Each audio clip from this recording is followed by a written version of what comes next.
constitutional responsibilities, which I could not avoid. And I didn't do it deliberately, and that is why when I arranged that I would pass by London, I said, the first engagement I will have in London is to meet the diaspora.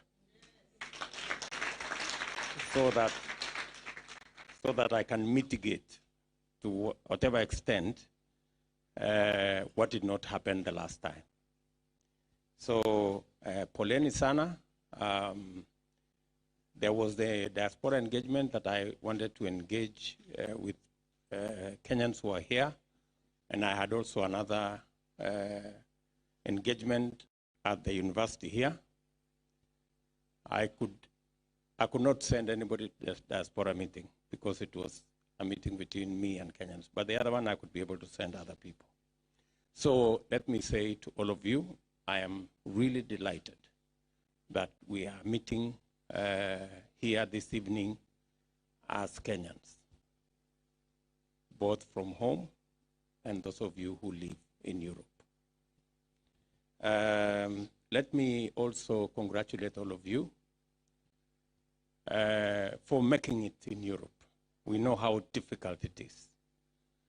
We are aware that if you live in Europe, you have to shuttle between 2-3 jobs to be able to make ends meet. So if there are true hustlers, then these are the people in the diaspora. I was told by the people in America that if there is a representation of hustlers, it is them who spend very little time at home, and they have to hustle between at least 2 or 3 jobs.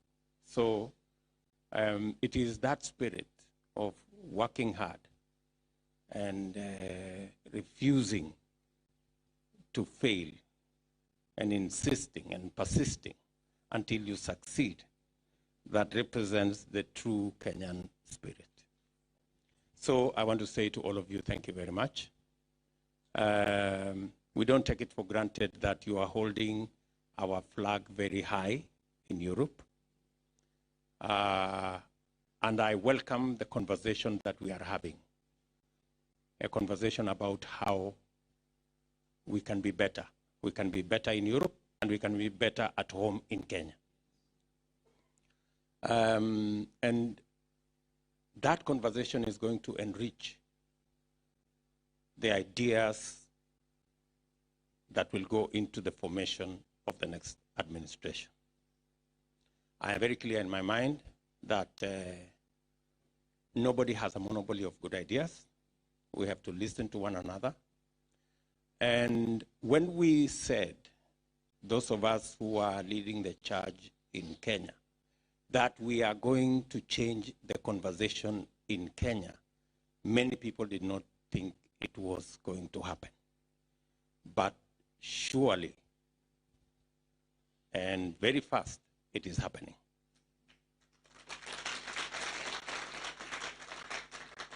We had said 3 things. For one, we said we are going to change the conversation. It's not going to be about leaders. It's going to be about the people. Even us having this conversation today here in Europe about the people in the diaspora is part of the success of that conversation. We said the conversation is going to change from that of sharing power and positions, and it's going to be about empowerment of our citizens and creating jobs for those who don't have. Listening to the youth representatives here, we are having that conversation. We are having a conversation about investment.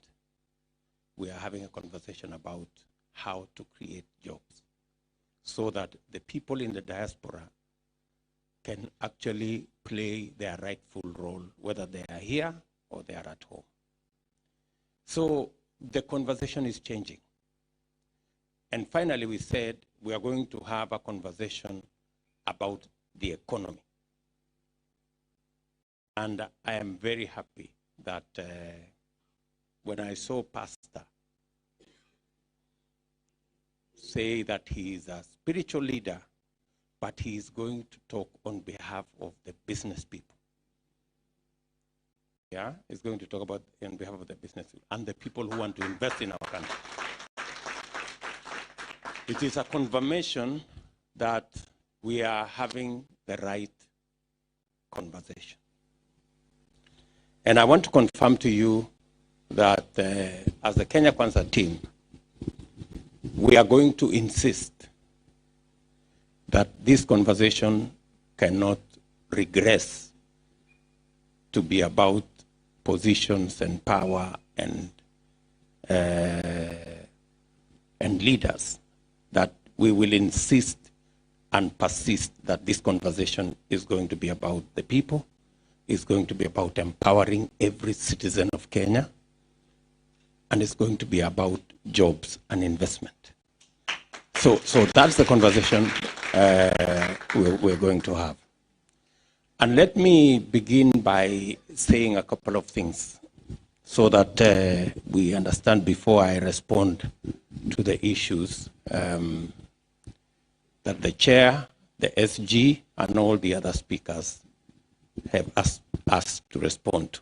Some of those issues later, I will ask my colleagues who are here also to speak to some of the issues that you have raised. Number one, good people. All of you know that we have a great country.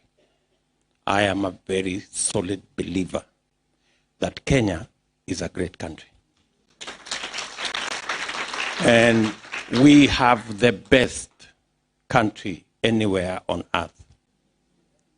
Believe you me. Yeah? And we can make it greater. And it's not difficult to make it greater. Let me give you my own experience of Kenya and the possibilities that exist in Kenya. As Deputy President, I have walked the journey for 9 years, and I have seen how making critical, simple decisions can change the destiny of a nation. When we decided, for example, that we are going to build the SGR, it looked like it was a difficult decision because it's been in government books for 30 years. People have been imagining, when are we going to upgrade our meter gauge railway to a standard gauge railway? In fact, there were like 20 different cases in court that wanted to stop the construction of the SGR. But because we were determined, what had been in government books for 30 years, in 3 years, we had done the first 600 kilometers. Right? And now we have completed to the first 750 kilometers. And it's just a product of decision making. Let me give you another example. When we undertook, because the road network in Kenya had huge challenges, President Kibaki had given us an inkling of what can happen.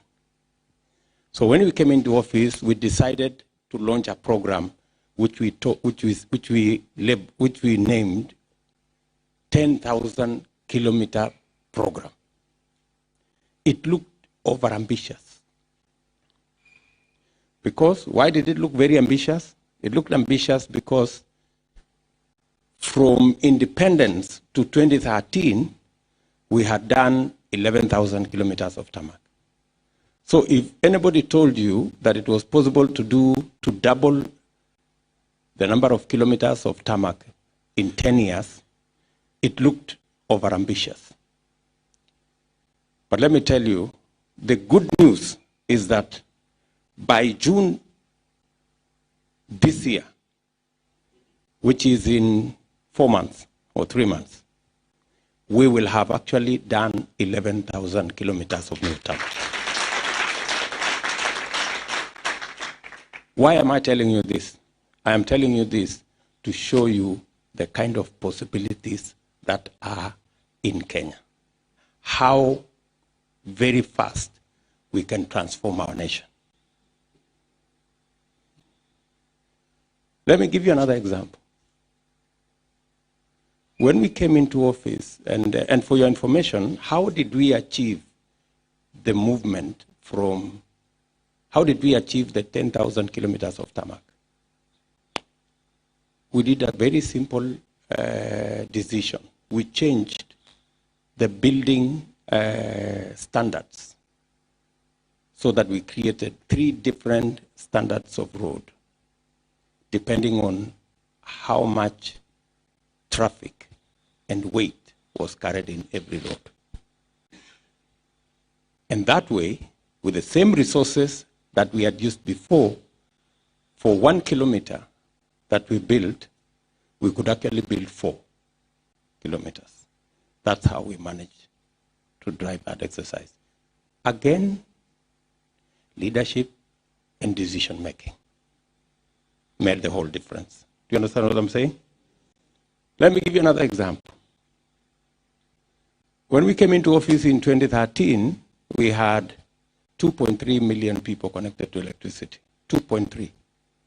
Today, we have 8.5 million people connected to electricity.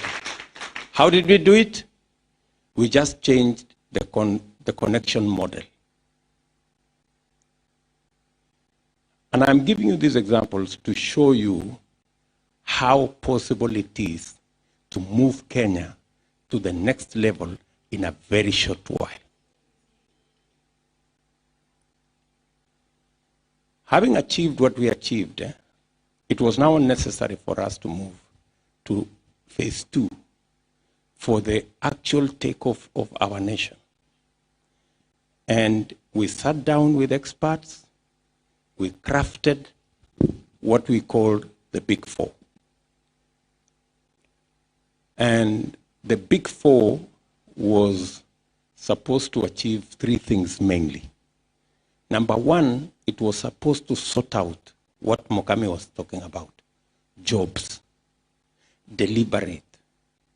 It is no longer possible for us as a country to say we are going to grow the economy, and the economy will create jobs. We have to be deliberate about growing that economy in the spaces and in the areas that will create jobs for our young people. And it must be deliberate, right? I once gave an example, and many people thought I was criticizing anybody. I wasn't criticizing anybody. I was just giving an example of what kind of investments do we need to do?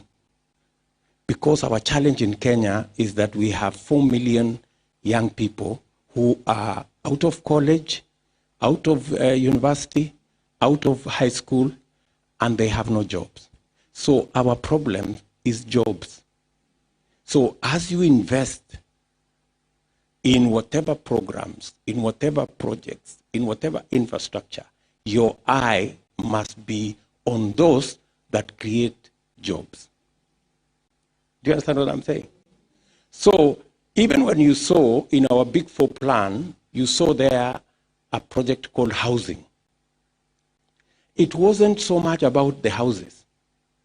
It was actually so much about the jobs. Do you understand what I'm saying? So that was the plan. And because when we sat down with experts, they told us that the easiest place to create jobs is to invest in labor-intensive infrastructure programs. And one of them, of the best investment that creates jobs, is housing. For every house you build, you create between 5 and 8 jobs. If we target to create, to do 500,000 houses, we are looking at between 3 and 4 million jobs. Do you understand what I'm saying? So that was the target. We targeted also agriculture. And in agriculture, it was about increasing the productivity of our farmers and engaging in value addition, agro-processing, and manufacturing, because therein not only lie the opportunity to enhance incomes for the majority of Kenyans who are employed in that sector, but by value addition, we enhance our opportunity to create additional jobs in that space. And let me give you an example so that you can understand where we want to go. I gave an example once. We did an investment as government in a gun assembly factory in Ruto. Many of you know Ruto. So we invested 4 billion shillings. That factory is a wonderful world-class factory. It employs 100 people. Yeah? Very good paying job, 100 people. But if we had invested the same 4 billion shillings in informal sector manufacturing, let me even put it simply, if we had invested 4 billion shillings in EPZ manufacturing, we would have created 20,000 jobs. How many jobs? We would have created 20,000. The same 4 billion shillings. So the choice, the policy choice is, if you have 4 billion shillings, do you invest it in a gun assembly factory and create 100 jobs? Or do you invest it in EPZ and create 20,000 jobs? That is the decision we need to make. Do you understand what I'm saying? And you know, one person asked me the other day in DC, Mr. Deputy President, those decisions look so simple. Why haven't these decisions been made all these years? And I told him, the simple decisions are the most difficult to make. Do you understand? and it's the same thing. You know, you ask yourself, why have we been struggling with electricity connection, and yet just by changing the model of connection, we easily moved the connections from 2.3 million to 8.5 million. But it took somebody to make that simple decision. Do you understand what I'm saying? So, the challenge we have in Kenya is not everything else. The challenge we have in Kenya is leadership and decision making. It is as simple as that. It is decision making. The kind of decisions that we make will make the difference as to whether we accelerate our transformation or whether we go at the slow pace we are or whether we even go backwards. So what am I saying? Because I want you to understand what I'm saying. I am saying, sitting where I have sat as Deputy President, I have seen how effective simple, concrete, focused decisions can change a nation. I have also seen how simple, wrong decisions can also take us backwards. Because after 2017, we had the Big Four plan, which I have explained to you. But again, we made another simple decision to do something called the handshake. Right? And then it became BBI. And then it became a circus. And then we lost 4 years. And then the ruling party collapsed. And then the opposition collapsed. And then the big four collapsed. And then we ended up in null and void.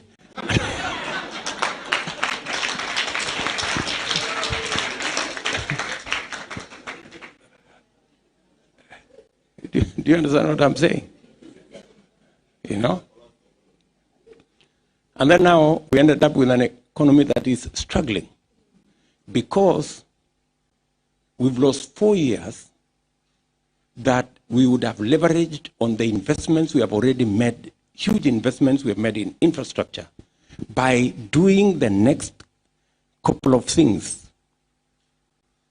Investments in housing, investments in agriculture, investments in universal health coverage, so that we can leverage on whatever resources we had already put in the economy to build the infrastructure, so that we can begin the journey to service our debts. But when we lost time singing reggae, nobody can stop reggae, I don't know, you know, and with a lot of respect, I really, so sitting where I sit, I can tell you clearly, I can see how making decisions correctly can take us forwards, and making the wrong decisions can make us mark time or even go backwards. And that brings me to this point where we are. So, good people, we have put together with these good people you see here, we've put together a plan. And I tell you, it is a solid plan. And I can confirm to you from where I sit that it is a practical plan. And we intend to deliver on this plan. We have put it in 4 categories. Number 1, we are going to be deliberate about investments in areas that will create jobs for our young people. That is going to be our priority number 1. And we have every reason to prioritize investments in programs and projects that will create jobs. Because the young people of our nation are the biggest asset we have. Educated, talented, creative, hardworking. You can never have that kind of resource anywhere on earth. And how we are going to make that resource either a dividend that takes the country forward, or a challenge that takes the country backwards, depends on the decisions we will make and the engagements we are going to do with those young people. And we choose as Kenya Kwanza that our priority number 1 is to invest in areas, including the housing program that we already had identified. And for your information, we had commitments up to 4 trillion Kenya shillings of people who are ready to partner with us in the housing program. All we needed is an offtake plan. And the members of parliament said here, no, that we just needed to get the law passed that gave us the opportunity for an offtake plan. We were so busy doing all the other things, that law was not passed. Yeah? Because we were busy passing the laws to change the constitution and the rest of the things. I want to tell you, within the first 100 days, we will have the law to provide an offtake plan of the housing agenda that will stimulate the creation of jobs. And and the investments that have already been committed by development partners, investors, including from this country, from the US, and many other parts of the world. That's just one. I've said including housing. Of course, the whole array of informal economy development. Number two, we have said we're going to sort out our micro, small, and medium enterprises. These constitute almost 80% of all the people engaged in business in Kenya. They hire close to 15 million Kenyans are in that space of micro, small, and medium enterprises. From small-scale farmers to the mama mbogas to all the hustlers in between. And the challenge they face, threefold. Number one, the environment for them to do business. We must get that environment sorted out. We cannot continue to hire people to chase others who are doing business as askaris. We should actually be organizing credit for them to do business. We must get the correct legislation to protect everybody's business. Even hawking is a business in Europe, and it is regulated. There are laws that guide it. Right? It's not criminal to be a hawker. All you need to do is to have the right laws so that it is done within the parameters of allowable law. Number three, we have to sort out credit. In fact, that's the elephant in business, in small-scale business. You may want to know that many business people in Kenya today, they pay 10% per day to access credit. 10% per day. Many, if you go to any market, if you go to market in Ruai, if you go to the market in Kitengela, if you go to the market in Kiserian, they will tell you they pay 10% per day. Everybody goes to the market. In the morning, they borrow 10,000 shillings. In the evening, they pay 11,000 shillings to the Shylock, to the fellow who is at the market, which is 10% per day. That is 3,600% per year. While corporate companies have access to credit at 10% per year, Mama Mboga is paying 3,600% per year. Do you understand what I'm saying? It looks far-fetched. It doesn't look reasonable. But that is what happens on the ground. We must sort out access to credit by every business person, including the small person who has no credit record, who has no security to give to a bank, who has no track record in a bank. We must sort out access to credit.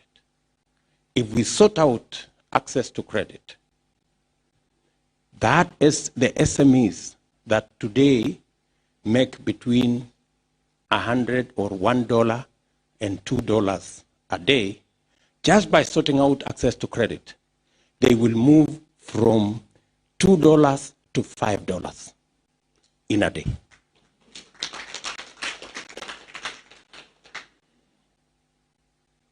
Do you understand what I'm saying?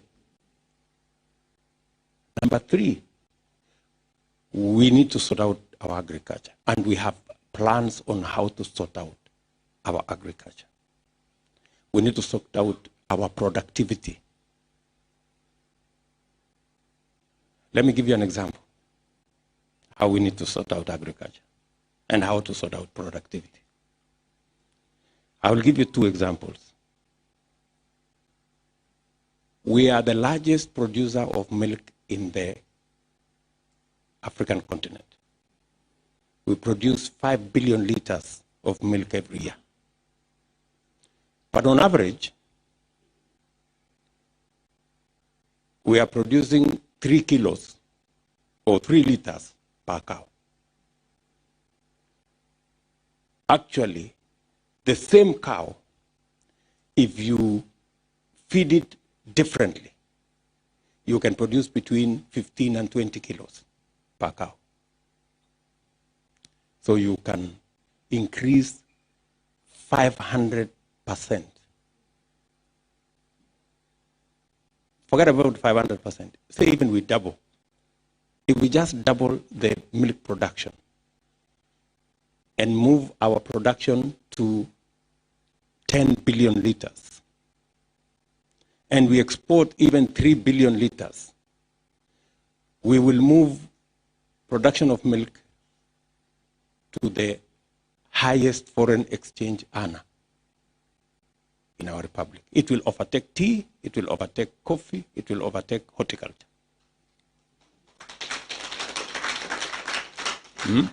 This is the point I was trying to make the other day when it looked like I had a problem with the people in DRC. I was trying to say we have a huge market of milk in the African continent, starting with 90 million people in DRC, very hardworking people. We enjoy their music. They can also enjoy our milk.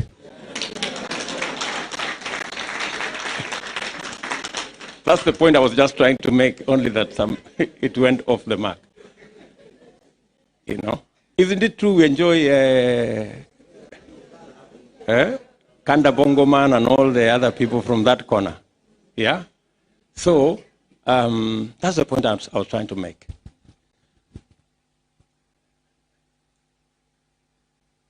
So what we are saying is we must increase our agricultural productivity. At the moment, if you look at our statistics from Kenya National Bureau of Statistics, we spend 180 billion shillings every year to import food items, which we can produce locally, including importing some of the milk. Do you understand what I'm saying? We still import milk. We're importing maize. We are importing edible oil. We are importing rice. We are importing wheat. Yeah, 180 billion shillings. That tells you that market already exists in Kenya. So we must first invest in increasing the productivity of our farmers so that we even stop importing and feed that market ourselves. You understand what I'm saying? I know you're listening to me and you're wondering, so if things are this simple, why isn't it happening? You know, that's the question you are asking, you know? But that's the dysfunction we have in Kenya. In fact, sometimes when I looked critically at our Big Four plan and how we ended up not implementing the Big Four, and we ended up implementing the handshake and the BBI and the reggae, to me, it begins to look like it is actually sabotage. That there are people who do not want Kenya to move forward. That there are people who want Kenya stuck in this conundrum because I don't know it benefits who. I mean, that's the only explanation I can have, because I don't understand how you have a plan here to create jobs. You have a plan here to invest in agriculture and increase the productivity of your farmers. You have a plan here for universal health coverage. And all of a sudden, it is not a priority. It becomes a priority to change the constitution, to create the position of prime minister and I don't know what, to have another position called ombudsman to undermine the judiciary, and to give more power to the president to appoint ministers from parliament and all the rest of it. Doesn't make sense. It doesn't make sense. I mean, I'm just saying it doesn't make sense. So it can only be that there are people whose priorities are different from ours. There are people whose priority is not to create jobs for our young people, or to have universal health coverage, or to increase the productivity of our farmers. And it can only be sabotage so that we can continue to be, I mean, in this space where so few of us have so much, and the majority of the rest are hustling. You know, so this is what we need to address. And many people sometimes ask me, what went wrong? I mean, surely, I mean, if you can see very clearly, because I can see from where I sit, I can see very clearly that the priorities are what we had in the Big Four: to create jobs for young people, to invest in our agriculture, increase the productivity of our farmers, to invest in the right resources so that we can have universal health coverage and lift everybody up. And then all of a sudden, you are told those are not the priorities are this. Unless you are mad, you know, you cannot just sit there and think everything is okay. It's not okay. Are we together? So really, we have an opportunity to sort out our country. And the decision is going to be made by, among others, the people sitting in this audience. Yeah? The people sitting in this audience. So I have told you we have the bottom-up economic plan. And I'm going to tell you one more thing, because I know this is something that you will appreciate, because you participate in this country. I am sure your pay slip reflects matters to do with pension and the savings you have to make, and it is a percentage of your salary. And that is one area we must get it right. The issue of long-term saving and the issue of social security. Today, it will not surprise you that every Kenyan pays 200 shillings to NSSF for pension. How much? I'm not saying $200. 200 Kenyan shillings. Do you understand what I'm saying? What kind of saving are you going to make, good people? I mean, we're sitting here with 200 shillings. It's a joke, but it's going on in Kenya. The joke is going on in every... I sent our minister for Social Security to Uganda. In Uganda, you pay 10% of your salary, and the government pays 5%. Or is it the other way around? So at least 10% of your salary goes to pension, and it is charge number 1 on your payslip. That way, Uganda has built the largest social security fund in East and Central Africa.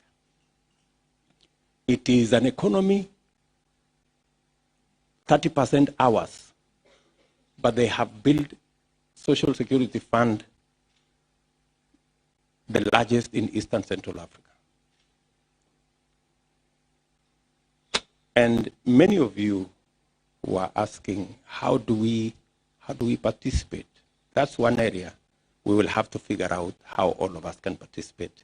Because the money that we are borrowing, that is now giving us a problem of debt, is savings of other people, including you guys here, because you are saving through the laws of this country, and that's the money we are borrowing, and we are paying plus interest to people in Europe and China and all over the place.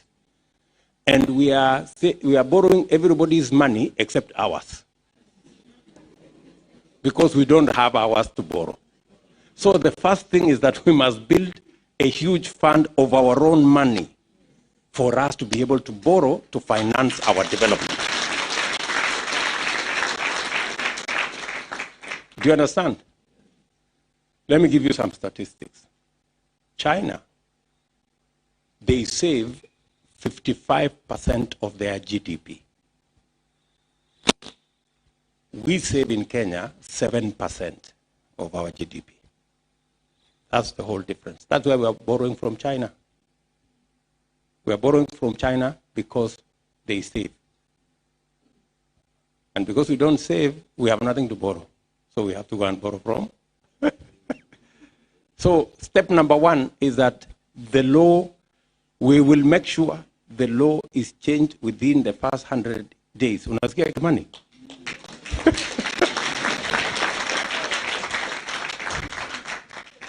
Yeah, so that even if we agree to 5% of everybody's salary to be saved, we will begin the journey to build a huge social security fund that can hold resources that we can use to finance our own development. Tanzania, just across the border, they built their whole Dodoma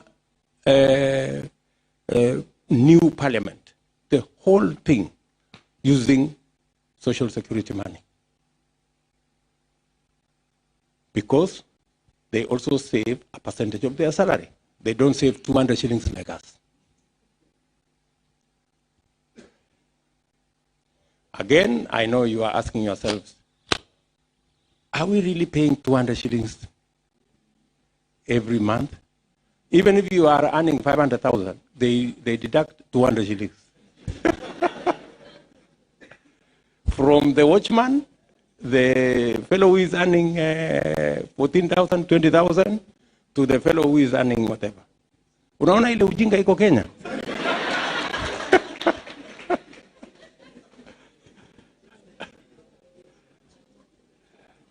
Yeah? And it wouldn't have been, maybe it would have been funny if it wasn't serious. But it is very serious. So we need to sort out that space. Again, we have to sort out matters to do with health.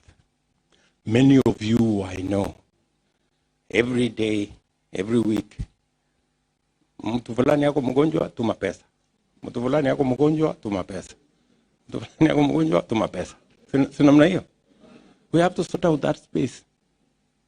And it is as simple as this. When we came into office, let me again give you an example, because I have the benefit of a bit of experience. When we came into office, we had 3.8 million people contributing to NHIF, right?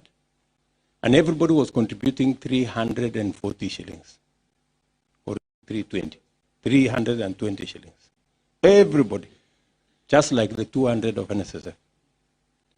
So we decided to say, okay, why don't we adjust so that the people who earn more, like Deputy President, can pay 5,000. Then the other people can be graduated like that. So we changed the regulation, but we were taken to court by a stupid man called Atuli. I have no regret to say he's a stupid man, because he is. He's a very foolish person. Because he is supposed to be representing the lower people. What business does he have defending Deputy President not to pay 5,000? No, ile ujinga iko.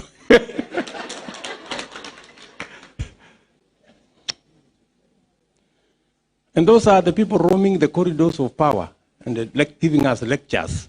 What lecture are you giving us? So, it's very serious, by the way. So we were taken to court. I was personally involved because I was driving that program.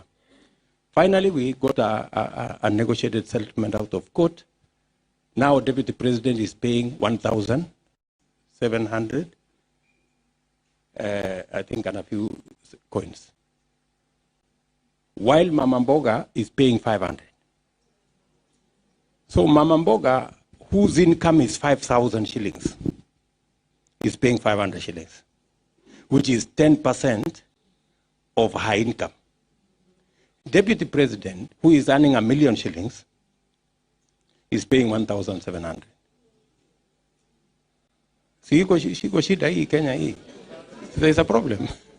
Because honestly, I mean, the people at the bottom of the pyramid are carrying a heavy load than the people on top of the pyramid. You know? And somebody wants to tell us it is fair. It is not fair. It is not fair. It is not right. It's not even moral. Do you understand what we are saying?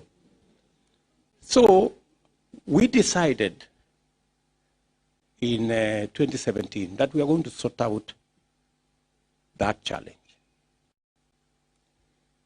But unfortunately, again, we became busy. Passed the law this year, which we were supposed to have passed in 2017, immediately after the elections. We passed just the law the other day, and we are now in the process of trying to implement it. Right? If everybody paid a percentage, even if it is 1%, even if I paid 1%, I would pay at least 10,000 shillings. Sendio? I would pay 10,000.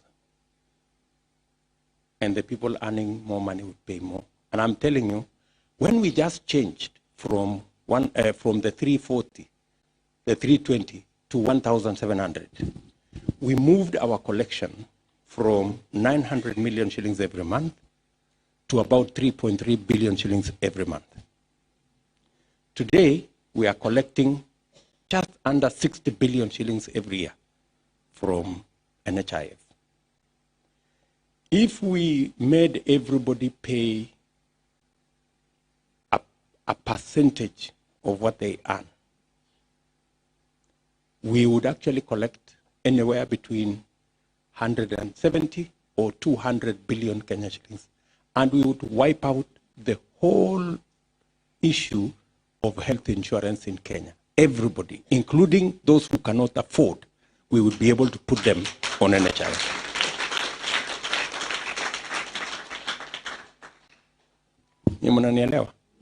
Yes. And I am telling you this out of experience. I am not talking hot air. Because when we made the decision to change the connection of electricity, it looked far-fetched. Today we have results. From 2 million people, we have 8.5 million people. So that's why I was telling you, I have the benefit of knowing what works and how we can change this country fast. So that is why this election is very important to all of us. It is the election that will make us go forward, or an election that is going to make us stuck in the same place. Do you understand? Our competitors on the other side, they are telling us that their first priority is to come and restart the reggae. You know, that's what we are being told by Mzee Tinga. Atakuja kuanzisha nini, akuja badilisha katiba, sijui afanye nini. You know, really, there's a problem in Kenya. You know, with a lot of respect, I don't think the candidate on the other side has the capacity to run a country. I'm telling you. I mean, if you are standing somewhere and you are making a statement, or you are addressing people, and you can't even remember what you are saying, how will you run a country? How will you run a country? You know, we have to be serious. We have to really be serious as Kenyans. You know, we have to stop these jokes. It is not funny. It is not funny. Tuambiane tu kweli. But anyway, that's where we are. So let me tell you and persuade you that the team you see here, we have a plan for our nation. And we are asking you to give us a chance to move Kenya to the next level.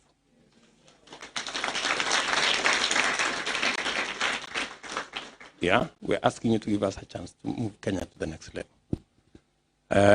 And I want to promise you that we will not let you down.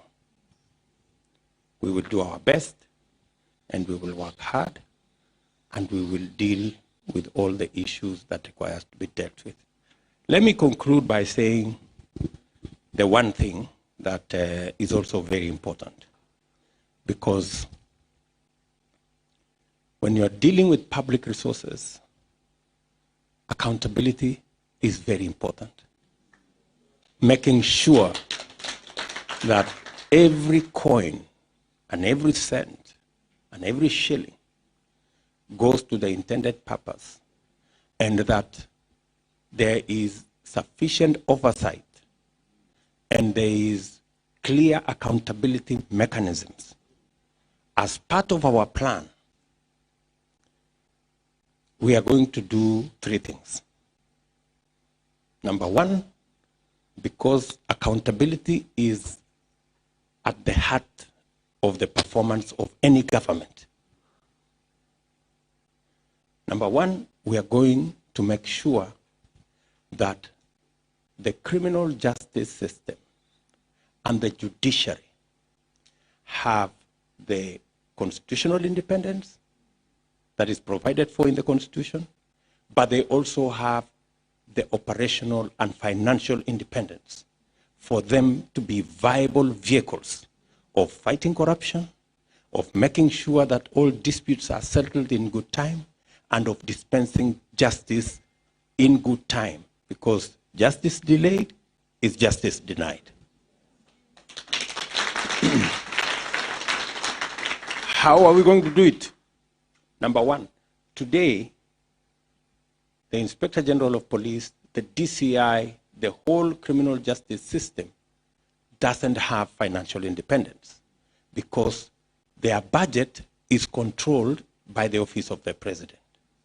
And it is said, he who pays the piper calls the tune. Two, the Constitution provides that those institutions which are independent, including the IG, the DCI, and everybody else, must have their own independent budget and their own independent accounting officers. We are going to move the appointing, the accounting officer from the office of the president to the IG's office so that they can operate independently of any office and be able to run the criminal justice independently of the executive. Do you understand what I'm saying? So that nobody is telling them, go charge so-and-so, leave so-and-so, go charge so-and-so. That one is belongs to the handshake, so don't charge him. Charge that one, because he's the one controlling the resources to the investigating agencies. Number two, the Constitution provides that we have a judiciary fund that has not been operationalized the 10 years we've run our new Constitution.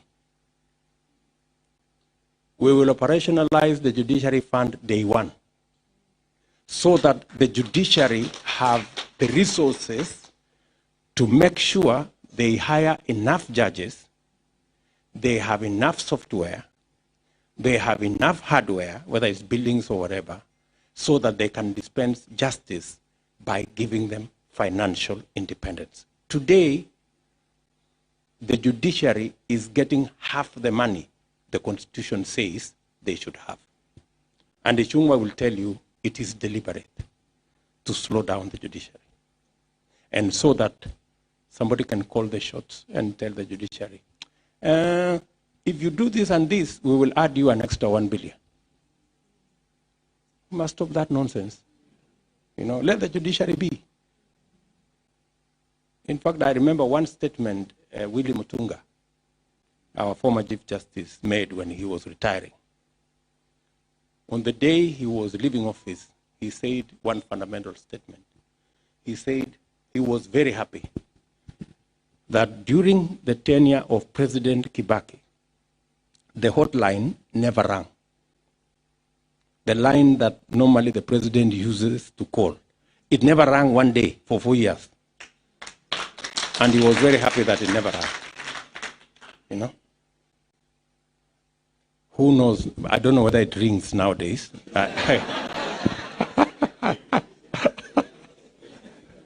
Maybe we will ask the Chief Justice who is there whether it rings or it does not. At least Mutunga said it never rang. Are we together? Because there is absolutely no reason why anybody can tell the judiciary what to do. And it is brazen and the worst kind of impunity that anybody can imagine that we can change the Constitution so that the president can have leverage to appoint an ombudsman reporting to him to supervise the judiciary. That is impunity of the worst type. I mean, surely. I mean, the president has enough power already, too much power. Why do you need power over the judiciary? Why do you need power over the legislature? And if anybody is not satisfied with the powers the president has at the moment, it's not necessary for you to run for president. It's not a must. Si mwingine ule anaona hiyo powers inatosha, aende afanyie kazi kwa hiyo ofisi.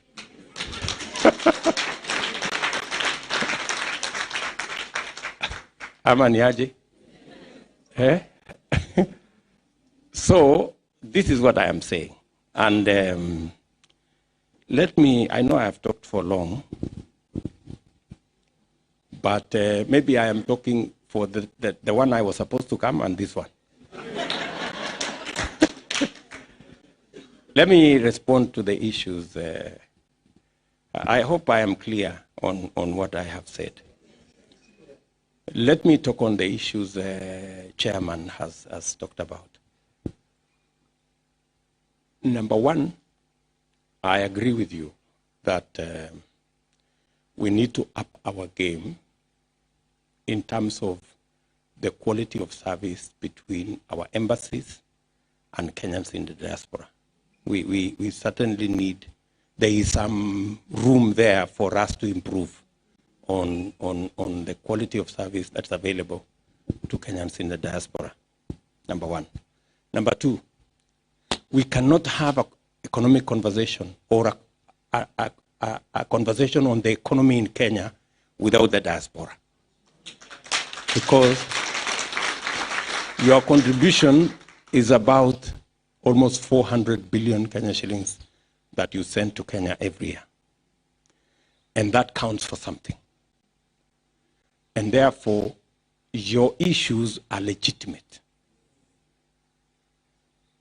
Number one, we need to assist you so that the resources you send home work for you and work for the country. We must have packages in 3 areas. We need to sort out first the health issues. Once we have clarity on delivery of quality health, and we have sorted out the matters of NHIF, instead of you guys sending money for this person who is sick and this person who is sick, we will now make it possible for you to pay a reasonable amount and buy insurance for your folks at home you don't have to be called at night that so-and-so is sick. Insurance should be able to take care of that. So that if you are paying 1,000 shillings or 500 shillings per month to get insurance for your mom or your brother or your cousin, you know that once you are paid that 1,000 shillings, Kenya shillings a month, nobody will call you because they will have a functioning health insurance, and as and when it is required, the insurance coverage will sort out their bills. That is one way we can assist you so that you have predictable mechanisms of how you can support your folks at home without necessarily being, pushed left, right, and center. That's number one. Number two, many of you send money home to build this house and that house, and we all know the stories. That somebody is taking pictures of somebody else building, building whatever it is they are building, or they are building their own house and they are taking pictures and telling you it is your house, and you end up knowing that that was all a story. In our housing program,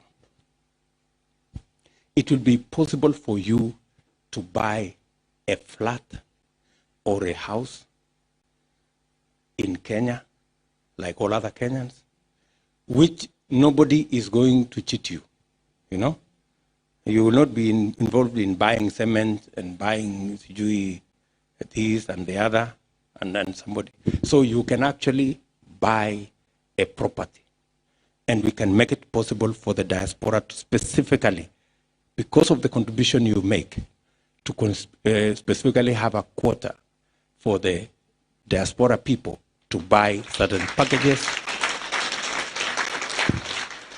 And if there are some concessions to be made, which we can then agree on, then it will be on such packages that if you buy a house, you will get this kind of rebate, or you will get this kind of discount or something like that. Are we together? Or waiver of something. Are we together? Clear packages so that you can buy real estate without struggling with your cousin or somebody who is telling you, send more money, cement has gone up, I don't know, the fundi did what, and the other story went the other way. Are we together? Number three, today in Kenya, 50% of our borrowing is local borrowing. That local borrowing today is actually the biggest beneficiaries are Kenyan banks. In fact, almost 80%, maybe even 90% of borrowing by government, we are borrowing from banks. And banks are making billions of shillings. We tried to reorganize so that ordinary people can borrow, can actually lend to government. Because government is paying 7, 8, 9%. Yet if you go and deposit money in the bank, they will give you 1%. But they are lending it to us as government at 9%. Do you understand? Same Kenyans in Kenya, when you go and deposit money in the bank, they will give you 1%, maybe 2% if you are lucky. But they are lending it to government at 8%. We try to organize so that even ordinary people can lend 5,000, 10,000, 20,000, 50,000 to government using government bonds. But the banks frustrated it because they brought a lot of manenos. We will now make it possible for you guys in diaspora, instead of keeping your money in the bank here and earning negative interest, we can give you 7% interest at home. Yeah? By having a diaspora bond where you guys can put in your money. You will, number one, assist us with money to run our development program, but you will also benefit by paying you the interest that we are paying banks. If we are paying banks, why don't we pay hardworking people like yourself? and other ordinary Kenyans at home. Do you understand? That's the third issue I wanted to say. The fourth issue is what I said about social security fund. You too can contribute your retirement package to Kenya. As we increase the 200 shillings we are paying to a percentage of our salary, you too can benefit in that. So that even as you work hard here, when time is up, you can go back home to a retirement package that gives you a living income as you grow old. Sindio? Back at home. So that can also be worked out. The fifth issue is the issue of you people participating in voting. If there is one right that you cannot give away, is the right to vote. Because you decide how your taxes are used, you decide whether your children go to school or not, whether there is medicine in your hospital or not. So it is a fundamental right.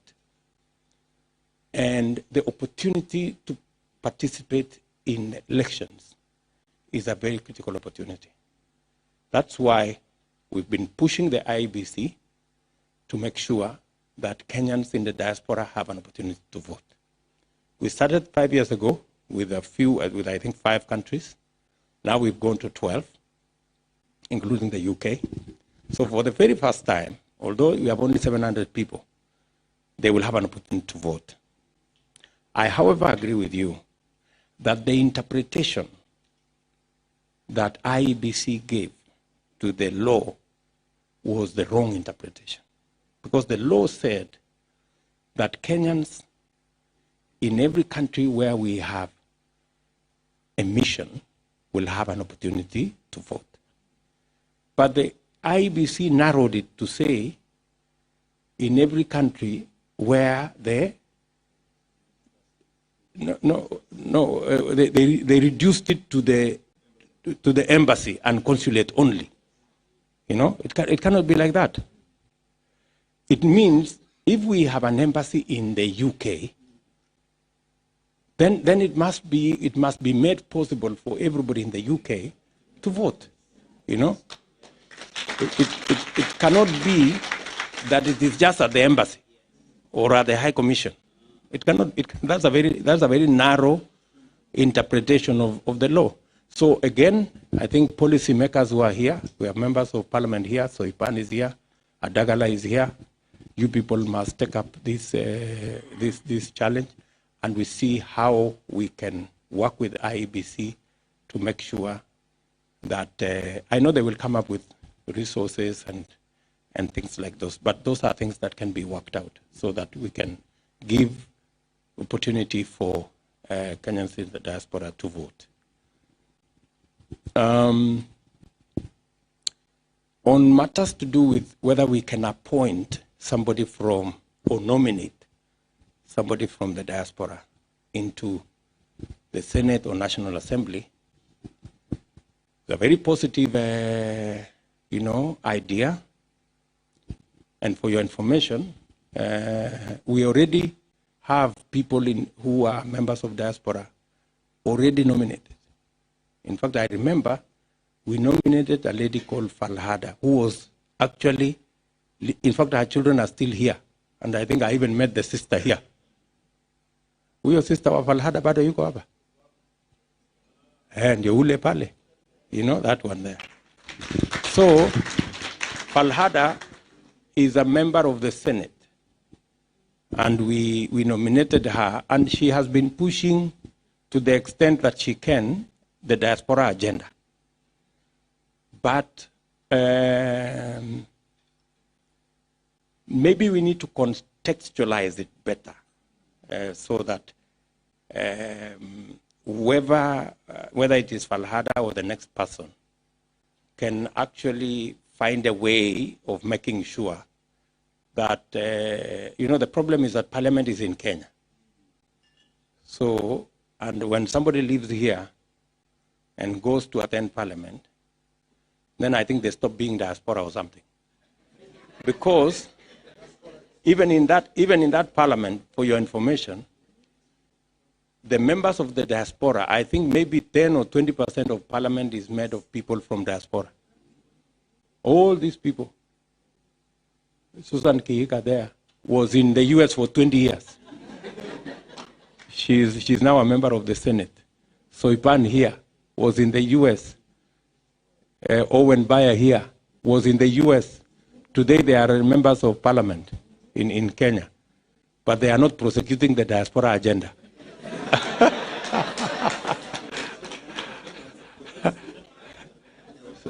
So maybe they are prosecuting it. Maybe, I don't know. Kipchumba Murkomen there is a member of the diaspora. He was in the US for donkey years. So I don't know. We need to rethink the whole of that space so that we can structure it better and drive the diaspora agenda properly. There is the suggestion that we have a caucus. There is even the suggestion we have a committee, like all the other committees in Parliament. We actually have a specific committee. I think it was actually that recommendation was made by Kipchumba Murkomen, that we have a specific committee that discusses matters to do with diaspora in Parliament. I think that's another, but we are having a very healthy conversation. I mean, it's just people are now beginning to think of ideas on how we can bring the diaspora agenda into the mix, right? And we need to have that conversation. I hear you when you say maybe even we can nominate people under the category of minorities. You can't qualify to be minorities because you are about 3 million. Minorities are like Okiek, they're like 500 people. We need to rethink of, how do we,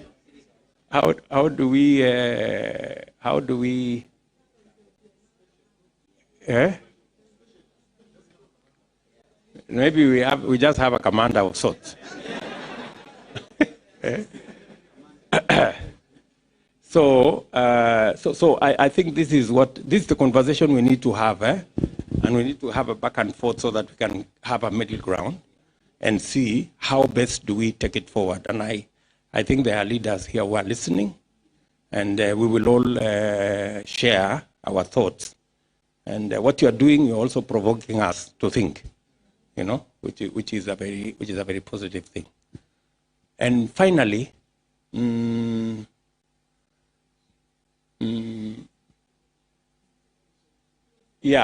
matters to do with citizenship. First, I know many people, in fact, that's what we were being told in the US, many people are traveling 8 hours to go and renew their passport. I think in the era of ICT, surely we can renew a passport much more easily without really having to travel all this way. Either, even if we need fingerprints, we can have a mobile kit, which can go around every second week. It is in Newcastle, is in the other place, so that we can make it that much more easy for citizens in the diaspora to access services instead of them having to travel long hours to be able to access them. So again, we need to have a conversation there about delivery of consular services by our embassies and leveraging on ICT to a good extent so that we can get most of those services online and we can be able to make it much more efficient. I think those are the issues. On the issue of